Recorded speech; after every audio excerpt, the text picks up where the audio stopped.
प्रकाश बुड्डे आहे आणि आज मी deep learning in autonomous vehicle या विषयावर सादरीकरण करणार आहे. सेल्फ ड्रायव्हिंग कार आता विज्ञान कथा राहिलेल्या नाहीत. सखोल शिक्षणामुळे त्या आता मानवाप्रमाणे जग पाहू शकतात, समजू शकतात आणि नेव्हिगेट करू शकतात, परंतु अधिक सुसंगत आणि अचूकतेसह. स्वायत्त वाहनांमध्ये सखोल शिक्षण का महत्त्वाचे आहे? कारण वाहन चालवण्यासाठी गुंतागुंतीचे वातावरण समजून घेणे आवश्यक आहे. रस्ते, पादचारी, वाहतूक चिन्हे ओळखणे, हालचाली यांचा अंदाज घेणे आणि मिलीसेकंदमध्ये निर्णय घेणे. पारंपरिक प्रोग्रॅमिंग या पातळीची गुंतागुंती हाताळू शकत नाही. सखोल शिक्षणामुळे वाहनांना लाखो ड्रायव्हिंग उदाहरणांमधून नमुने शिकवता येतात आणि रिअल टाइममध्ये बुद्धिमान निर्णय घेता येतात. नवीन ड्रायव्हरला प्रशिक्षण देण्यासारखे समजा. कठोर नियम देण्याऐवजी आम्ही हजारो वास्तविक परिस्थिती दाखवतो, जेणेकरून ते कसे प्रतिक्रिया द्यायची हे शिकतात. सखोल शिक्षण देखील तेच करते, फक्त खूप जलद आणि अधिक अचूक. तर ऑटोनॉमस वाहनांमध्ये डीप लर्निंग म्हणजे काय? सखोल शिक्षण ही कृत्रिम बुद्धिमत्तेची एक शाखा आहे, जिथे न्यूरल नेटवर्क्स मोठ्या डेटासेटमधून शिकतात. स्वायत्त ड्रायव्हिंग कारमध्ये सखोल शिक्षणाचा वापर यासाठी केला जातो: 1. संगणक दृष्टी, लेन, वाहने, पादचारी, रस्त्याचे चिन्हे शोधणे. 2.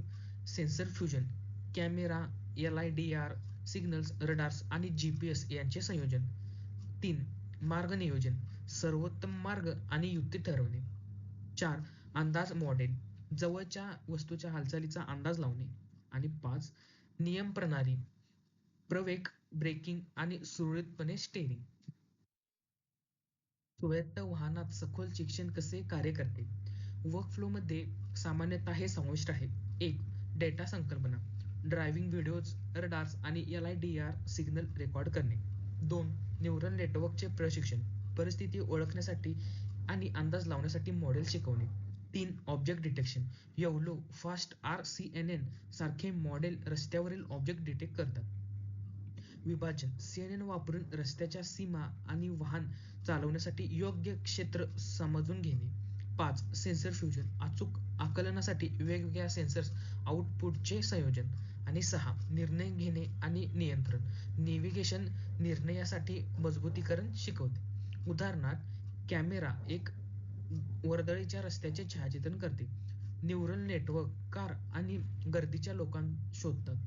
LiDAR द्वारे त्यांच्या स्थानांचा अंदाज घेतात. हालचालीचा अंदाज घेणे आणि सिस्टम वेग वाढवण्याचा, थांबवण्याचा किंवा वळायचा हे ठरवते. ही पूर्ण पाईपलाईन सुरक्षित आणि स्वयं ड्रायव्हिंग सुनिश्चित करते. मर्यादा. तथापि, स्वयंचलित वाहनांमध्ये सखोल शिक्षणात आव्हाने आहेत. प्रचंड प्रमाणात डेटा आणि संगणकीय शक्ती आवश्यक असणे, अत्यंत हवामानासारख्या अप्रत्याशित वातावरणाशी संघर्ष करणे, नैतिकता आणि सुरक्षिततेच्या बाबी. जर AI बिघडला तर कोण जबाबदार असेल? वास्तविक जगात चाचणी महाग आहे आणि अत्यंत नियंत्रित आहे.